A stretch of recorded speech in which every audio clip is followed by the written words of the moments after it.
ओह, अरे ये मेरा टैटू कहाँ गया? विक्रांत अपनी बाहें मोड़ते हुए हाथ को इधर उधर करके देख रहा था, लेकिन दोनों बाहों पर कहीं भी उसका टैटू नजर नहीं आ रहा था। पहले उसने अपने बाएं हाथ पर एक टैटू बनवा रखा था। ये टैटू उसके हाथ पर रिंग के शेप में था और इस पर जिग जैग तरीके का एक सिंबल बना हुआ था।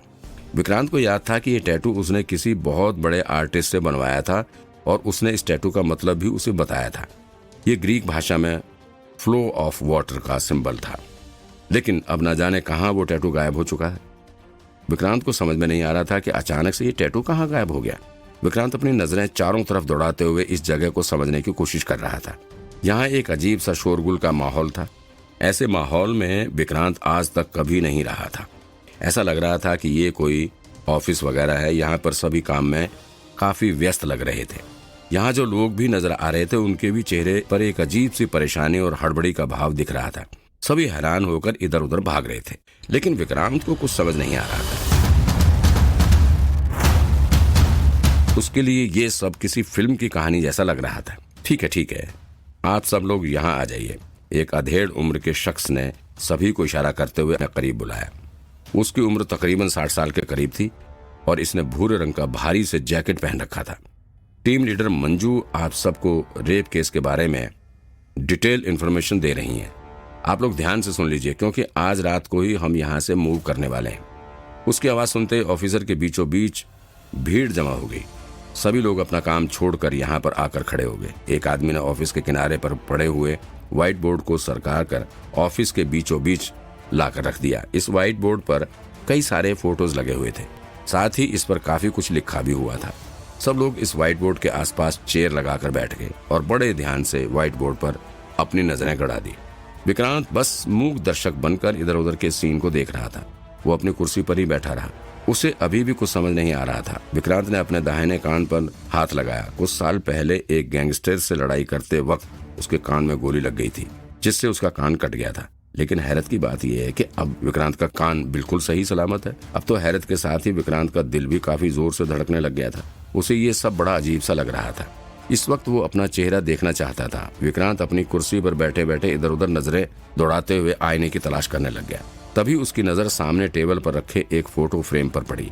वहाँ पर एक आदमी की फोटो रखी हुई थी, जिसने कि पुलिस यूनिफॉर्म पहना हुआ था। इस फोटो को देखते ही विक्रांत के चेहरे पर पसीना आ गया। दरअसल ये उसी का फोटो था, लेकिन पुलिस यूनिफॉर्म में उसकी फोटो कैसे आई, इसका जवाब विक्रांत के पास भी नहीं था। ये सब क्या है? कहाँ हूँ मैं? विक्रांत ने मन ही मन सवाल किया। ये मेरा पुनर्जन्म तो नहीं हुआ है, लेकिन मैं पुलिस ऑफिसर कैसे बन गया? कहीं मेरा दिमाग किसी और के शरीर में तो नहीं आ गया? ऐसा भी हो सकता है क्या? विक्रांत को अभी भी याद है कि वो तो मुंबई शहर का बहुत बड़ा गैंगस्टर था। हालांकि उसका नाम तो विक्रांत ही था, लेकिन क्राइम की दुनिया में लोग उसे विक्की डॉन के नाम से जानते थे। कुछ लोग उसे विक्की शूटर भी कहते थे। पूरी मुंबई पुलिस के लिए सिर दर्द बना हुआ था। लेकिन फिर ये सब कैसे हुआ? पुलिस की वर्दी में उसकी फोटो कैसे आई? अचानक से विक्रांत को कुछ याद आया। मुझे तो फांसी दी गई थी ना। अब उसे किसी के द्वारा कही गई बात याद आ रही थी। कुत्ते की जिंदगी से बेहतर है सम्मानजनक मौत। ये बात विक्रांत के कानों में उस वक्त भी गूंज रही थी जब उसके गले में फांसी का फंदा पहनाया जा रहा था। कहीं सच में मेरी आत्मा किसी दूसरे के शरीर में तो नहीं आ गई है? ऐसा भी हो सकता है क्या? और ये सब अचानक कैसे हुआ? मुझे फांसी का फंदा पहनाया गया था, यहाँ तक तो मुझे याद है, लेकिन उसके बाद क्या हुआ? अचानक से मैं इस पुलिस यूनिफॉर्म में कैसे आया? विक्रांत के दिमाग में अब जो नई मेमोरी फिट हुई थी, उसके हिसाब से अब वो फिर से इस दुनिया में वापस आ गया है, लेकिन इस बार गैंगस्टर के रूप में नहीं, बल्कि एक पुलिस ऑफिसर के रूप में। वो मुंबई के क्राइम ब्रांच का इन्वेस्टिगेटर है। उसका काम क्राइम से जुड़े केस की जांच करना है। दूसरे शब्दों में कहें तो विक्रांत अब एक जासूस यानी कि डिटेक्टिव बन चुका था। यानी कि अभी जहां पर विक्रांत बैठा हुआ था, ये पुलिस स्टेशन है। विक्रांत को जैसे जैसे सच्चाई समझ आ रही थी, उसका सिर भी चकराया जा रहा था। उसके सिर के ऊपर लगे पंखे के चलने की आवाज और आसपास का शोर उसके दिमाग में सुई की तरह चुभ रहा था। ये सब कैसे हो सकता है? ये सब ये पॉसिबल नहीं है। विक्रांत के चेहरे पर पसीना आने लगा था। हैरान परेशान विक्रांत ने जब अपने सिर पर हाथ फेरा तो दंग रह गया। ये क्या? मेरे सिर पर तो बाल ही नहीं थे और कितने सारे चोट के निशान थे। ये सब कहाँ गया? दरअसल अब विक्रांत के सिर पर काफी घने और लंबे बाल उगे हुए थे, जो कि उसे बहुत ज्यादा खूबसूरत बना रहे थे। और अब उसकी उम्र भी काफी कम लग रही थी। देखिए, इस महीने की 12 तारीख तक हमारे पास 3 रेप केस की घटनाएं सामने आ चुकी हैं। इस वक्त एक लेडीज इन्वेस्टिगेटर्स व्हाइट बोर्ड के सामने खड़ी होकर सबको किसी रेप केस के बारे में बता रही थी। विक्रांत ने पहले कभी इस लेडी ऑफिसर को देखा ही नहीं था, लेकिन उसके माइंड में जो नई मेमोरी फिट हुई थी उसकी मदद से उसे पता चला कि ये lady officer crime investigation unit के टीम बी की लीडर थी। इसका नाम मंजू सचदेवा है और ये इन्वेस्टिगेशन यूनिट की सबसे तेज तर्रार ऑफिसर के रूप में जानी जाती है। अभी तक जितनी भी विक्टिम्स हुई हैं वो सभी यंग लड़कियां ही हैं और जो थोड़ी मॉडर्न लाइफ जी रही है उन्हीं को ये रेपिस्ट अपना शिकार बना रहा है। टीम लीडर मंजू ने सबकी तरफ देखते हुए कहा, क्योंकि अभी तक जितने भी केस सामने आए हैं वो किसी बार या क्लब के आसपास ही हुआ है और उन्हीं लड़कियों को विक्टिम बनाया गया है जो बार या क्लब में से बाहर निकली हैं और सारा कांड आधी रात के बाद ही किया गया है। ये रेपिस्ट साइको टाइप का लग रहा है। ये सबसे पहले लड़कियों को बहलाकर बार या क्लब से बाहर ले आता है, फिर उन्हें बेहोश करता है और फिर लड़कियों का रेप करता है। रेप करने के बाद ये उनके ऊपर टॉयलेट भी करता है। ओह, टॉयलेट करने की बात सुनकर सभी इन्वेस्टिगेटर्स के चेहरे पर अजीब से रिएक्शन देखने को मिला। फॉरेंसिक टीम ने इस यूरिन का टेस्ट भी किया है, जिससे पता चला कि ये तीनों ही रेप एक ही आदमी द्वारा किए गए हैं। और हाँ, जो लास्ट विक्टिम थी उसने उस रेपिस्ट से खुद को बचाने के लिए उससे फाइट भी की थी।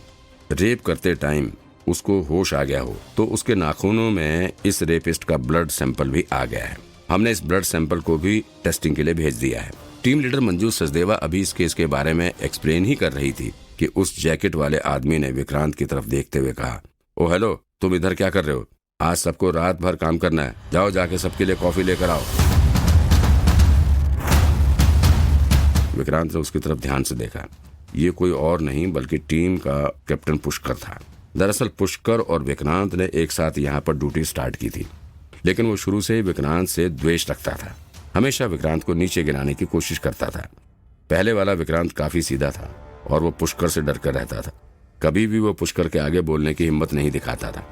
पुष्कर थोड़ा चापलूस किस्म का इंसान है, इसलिए उसने जल्दी से प्रमोशन भी ले लिया था, जबकि विक्रांत अभी भी क्राइम इन्वेस्टिगेशन डिपार्टमेंट में इंस्पेक्टर ही था। पुष्कर हमेशा विक्रांत को नीचा दिखाने की कोशिश करता था। आदत के अनुसार आज भी उसने वही हरकत की, लेकिन शायद उसे ये बात पता नहीं पता थी कि अब विक्रांत पहले वाला सीधा साधा विक्रांत नहीं रह गया था। उसके अंदर अब गैंगस्टर विक्रांत का दिमाग आ चुका है। भले ही उसका चेहरा और शरीर पहले वाले सीधे साधे विक्रांत जैसा ही है, लेकिन अब उसका दिमाग मुंबई शहर के सबसे बड़े गैंगस्टर विक्रांत सक्सेना उर्फ विक्की डॉन का है, जो कि बात बात पर लोगों की जान लेने में भी गुरेज नहीं करता था। पहले वाले विक्रांत को तो पुष्कर के साथ ही बाकी के इन्वेस्टिगेटर्स भी बुरा व्यवहार करते थे और वो चुपचाप खड़े रहकर सबकी बातें सुनता था। लेकिन अब ये गैंगस्टर विक्रांत भला कैसे किसी की तेज आवाज बर्दाश्त कर सकता था। ओए, सुनाई नहीं पड़ा क्या? मैंने कहा कि सबके लिए कॉफी लेकर आ। पुष्कर ने विक्रांत को घूरते हुए गुस्से से भरे लफ्जों में कहा। अब विक्रांत के बर्दाश्त की सीमा पार हो